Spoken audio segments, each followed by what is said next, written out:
Once آپ God کو مان لیں گے آپ کے باقی سوالات انویلڈ ہو جائیں گے. مثلا ایک شخص کہتا ہے کہ جی میرے نزدیک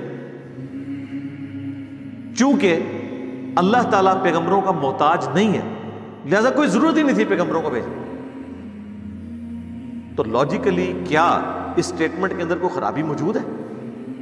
نہیں، سوائے ایک خرابی کے کہ ول آف گاڈ یہ تھی کہ پیغمبروں کے ذریعے میں نے اپنا تعارف کروانا. اور یہ سورہ الشعراء کے سٹارٹ میں ہے. اگر ہم چاہتے تو آسمان سے ایسی نشانی نازل کر دیتے کہ سب کے سب لوگ ایمان پر آ جاتے.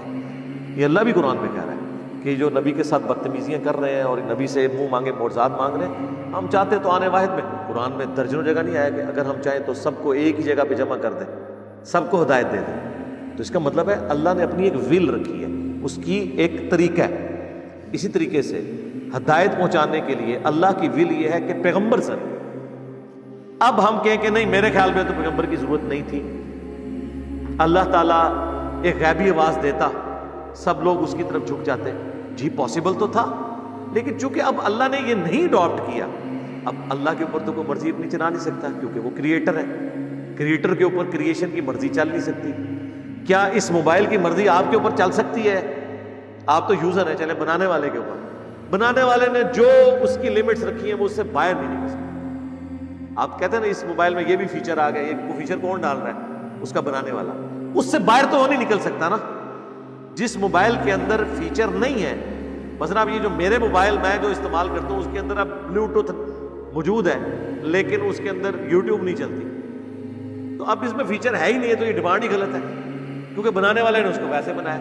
اس طرح اللہ تعالیٰ نے انسان کو یہ بنایا ہے کہ مرد کو معیشت کی تکلیف سے گزارا ہے، عورت کو پریگنینسی کی تکلیف سے گزارا ہے. آپ کہنے جی مساوات یہ ہے کہ ایک دفعہ پریگنینسی کی تکلیف سے مرد گزرے اور ایک دفعہ عورت گزرے.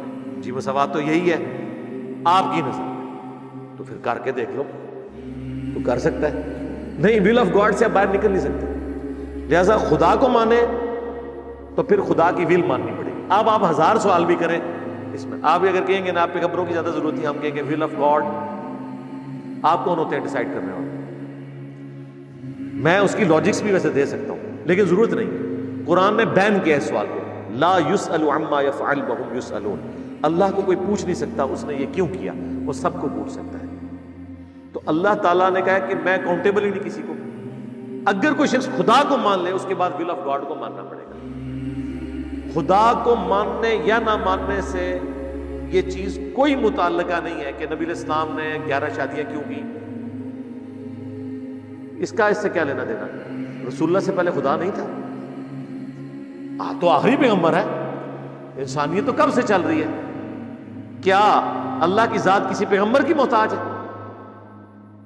تو خدا میں بات کریں نا. جب خدا کو آپ مان لیں گے پھر خدا نے جو جو جیسے جیسے مانا ہوا ہے وہ آپ کو ویسے ویسے ماننا ہوگا. ورنہ تو 1000 سوال میں آپ کو لکھ دوں گا کہ 5 نمازیں کیوں ہیں، یہ تو 3 ہونی چاہیے تھی، یہ تو 2 ہونی چاہیے تھی، اس کی ٹائمنگ بھی یہ ہونی چاہیے تھی.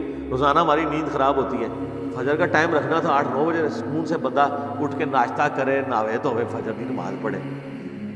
ایک گرمی رات چھوٹی، اوپر سے پھر صبح 4 بجے اٹھنا تکلیف دہ چیز ہے. تو آپ ان ساری باتوں کے جواب میں کیا کہیں گے؟ ول آف گاڈ ہے، یہ اللہ نے آزمائش رکھی ہے، اس کے اگینسٹ جنت ملنے والی، یہ پلان ہے نا اللہ کا. تو اللہ کے پلان کو آپ کیسے چیلنج کریں گے؟ آپ تو مخلوق ہیں. آپ کہیں کہ اگر یہ پلان سب سے بیسٹ ہے تو میں اس میں بھی خامیاں نکال دوں گا. میں نے تو ایتھیسٹ کو کہا لے آؤ کیڑا پلان لے آنا جی تھی، میں وہ خامیاں کٹاں گا. تو اس کا تو اینڈ نہیں ہوگا. آپ کو اگر گاڈ کو ماننا ہے تو ول آف گاڈ کو آپ کو ماننا ہوگا. اور جب ول آف گاڈ ہوگی پھر جتنے سوال ہیں وہ انویلڈ ہیں کہ نبوت کا سلسلہ کیوں ختم ہو گیا، اب اللہ تعالیٰ وہ معجزات کیوں نہیں دکھاتا. وہ تو نبی علیہ السلام کے مبارک زمانے میں بھی کئی معجزات نہیں دکھائے گئے. یہودی کہتے تھے کہ ہم سے تو یہ عہد لیا گیا تھا کہ جب تک آسمان سے آگ آ کر قربانی کو نہ کھا لے ہم پیغمبروں کو نہیں مانیں گے. تو وہ حضور سے ڈیمانڈ کرتے تھے کہ آپ بھی قربانی یہاں رکھیں، اوپن گراؤنڈ میں آسمان سے آگ آئے اور اسے جلا دیں. نہیں، یہ منہ مانگا معجزہ دیا گیا. آپ آج کی بات کر رہے ہیں، نبی علیہ السلام کے مبارک زمانے میں بھی جو معجزات مانگے گئے ہیں وہ نہیں دیے گئے. آج ہم آپ کو کہاں سے وہ پروڈیوس کریں؟ وہی ول آف گاڈ ہے. اللہ نے کہا اس نبی کا معجزہ یہ قرآن ہے، دیٹس آل، میں نے فیصلہ کر لیا. تو اللہ کے فیصلے کو چیلنج نہیں کریں گے. ایتھیسٹ سے ہمارا پہلا اور آخری جو اختلاف ہے وہ خدا کے ہونے یا نہ ہونے پہ. اگر وہ کہتے ہیں ہم خدا کو نہیں مانتے تو باقی سارے سوال تو ہم سے کرنا ہی نہیں چاہیے. سوال ہی ہے قادیانی جب تک ختم نبوت نہیں مان لیتے باقی سوال کیوں کر رہے ہیں انہوں نے. اگر ایک بندہ کہ جی میں رفع الیدین سے نماز بھی پڑھوں گا, میں بابوں کو بھی نہیں پکاروں گا, لیکن میں ختم نبوت نہیں مانتا, تو ہم کہیں گے یہ پھر ساری چیزیں انویلڈ ہو جائیں گی. پہلی چیز یہ ہے. ایک بندہ کہتا ہے میں قرآن کو تو مانتا ہوں, قرآن میں اللہ کی ساری صفات مانتا ہوں, قہار کی صفت نہیں مانتا. میں یہ نہیں مان سکتا کہ اللہ تعالیٰ اپنے بندوں پہ قہر نازل فرماتا ہے. ہم کہیں گے تم کافر ہو. تو ضروریات دین کو ماننا بھی ضروری ہوتا ہے. ایتھیسٹ سے ہمارا اصل اختلاف خدا کے ہونے یا نہ ہونے, باقی ساری چیزیں پھر انویلڈ ہو جائیں گی. ان کا جواب ہمیں لاجیکلی دینے کی ضرورت ہی نہیں ہے. وہ آپ ایک لاجک پیش کریں گے, میں دوسری لاجک پیش کروں. مثلا میں یہ سمجھتا ہوں کہ یہ دور اس قابل ہی نہیں تھا کہ یہاں کوئی پیغمبر آتا. یہاں پیغمبر کا خاکہ بنتا ہے تو ہزاروں لوگ دنیا میں قتل ہو جاتے ہیں. آپ ذرا یہ امیجن کریں کہ اللہ کے نبی دنیا میں موجود ہوں اور آپ کا ایک یوٹیوب چینل ہو جس پہ آپ پوری دنیا کو خدا کی دعوت دے رہے ہوں, اور اس ویڈیو میں سے کلپس کاٹ کاٹ کے رسول اللہ کی میمز بنائی جائیں, تو دنیا کا کوئی محلہ, کوئی گلی قتل و غارت سے خالی رہ سکتی ہے؟ مجھے بتائیں. یہ دنیا رہنے کے قابل نہیں رہے گی. اس لیے آپ دیکھیں کہ صحابہ کرام نے حضور کی تصویر بھی بنا کے نہیں رکھی, حالانکہ اس زمانے میں تصویریں بنائی جاتی تھیں. اس فتنے کو دفن کر. یہ ایک میں آپ کو وجہ بتا رہا ہوں. تصویر کا فتنہ اتنا بڑا فتنہ ہے کہ اس دور میں پیغمبر کو بھیجنے کا مطلب ہے کہ دنیا میں قتل و غارت, دنیا کا امن برباد. اس کا کوئی یہی ہے کہ اللہ تعالیٰ یہ ٹیکنالوجی اٹھا لے.